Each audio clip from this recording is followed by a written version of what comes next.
Good morning, Hallie. It's Aunt Nissa. Ready for a little more reading? Good. I hope you're feeling alert today. We're coming up to the end of chapter 2. Let's see what's going on. I'm sorry, Grandpa, I said, rubbing his work callous finger with my hand. Thinking about all those monkeys and all that money has got me so worked up I can't do anything right. Why, if I could catch all of them, I'd have more money than that Rockefeller man. Grandpa laughed and said, Well, I don't know about that.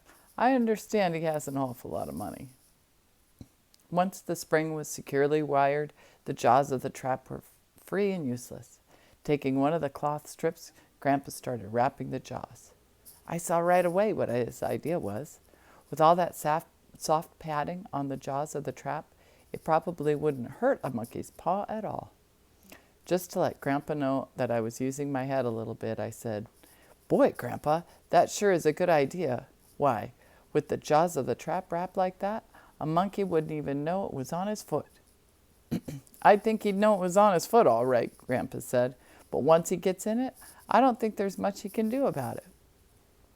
After the jaws of the trap had been wrapped, Grandpa unwound the wire from the spring and released it. Holding the trap in his hands and inspecting his work, he grunted and said, It looks like a pretty good job to me. What do you think about it? It looks all right to me, Grandpa, I said. I don't see how it could ever hurt a monkey's foot. Laying the trap down on the floor, Grandpa mashed the spring down with his foot and set the trigger.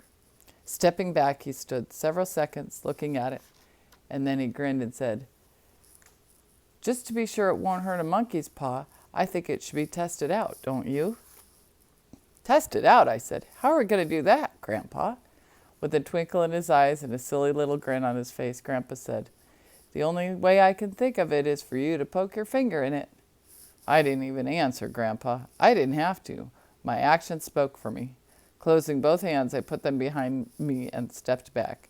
Grandpa grunted and said, What's the matter? Don't you think I know what I'm doing? Sure, Grandpa, I said. I think you know what you're doing all right. But I had my finger in a trap once, and believe me, it hurt. Couldn't we just poke a stick in it? No, Grandpa said, eyeing the trap and rubbing his nose. It wouldn't do any good to poke a stick in it. We wouldn't know any more than we do now. For several seconds we both stood in silence, looking at the trap. Rowdy knew something was going on and got curious.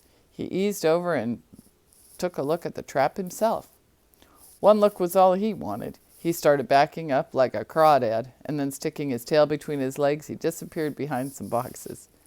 I couldn't help smiling at old Rowdy's actions. He had gotten a paw in a trap once and never forgotten it.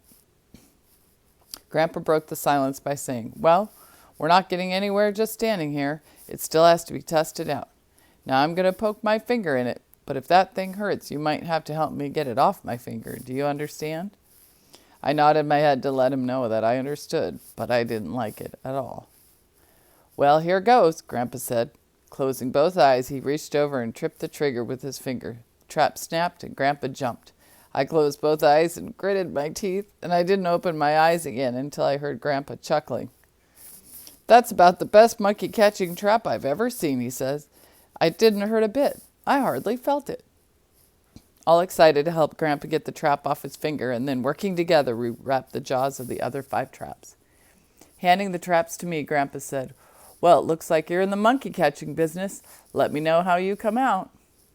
I told him I would and thanked him with all my heart for helping me. Calling to Rowdy, I started for home. Just as I reached the door, Grandpa said, Hey, are you sure your mother didn't want something from the store? My heart almost stopped beating. Digging Mama's list from my pocket, I said, Boy, Grandpa, I sure am glad you reminded me. If I'd gone home without the things Mama wanted, she'd have made me wear a girl's bonnet for a week. That's what she usually does when I forget something. Taking the list, Grandpa smiled and said, Well, that's what grandpas are for, isn't it? To look out for boys? Taking the list, Grandpa smiled and said, Sorry. I didn't say anything. I didn't have to. My old grandpa knew how I felt about him. While Grandpa was putting things Mama wanted in the gunny sack, I thought of something. Grandpa, I asked, where am I going to set up my traps? I believe I'd go right back to where you saw the monkey, he said. If they're not in that bur oak tree, they're around there somewhere. Rowdy will find them. On hearing Grandpa say his name, Rowdy whined and his tail started fanning in the air. Grandpa looked at him, grinned, and said, Say that again, partner. I didn't understand you. Did you want something? Rowdy really told Grandpa that he wanted something. His deep voice made the tin cans dance on the shelves. Grandpa grunted and walked to the rear of the store. When he came back, he had a meat rind in his hand. Handing it to Rowdy, he smiled and said, Here you are, old fellow. That'll be one monkey you owe me. Rowdy pranced out of the store looking as proud as he did when he had treed a possum. Grandpa, I asked, do you think I should use bait when I set my traps?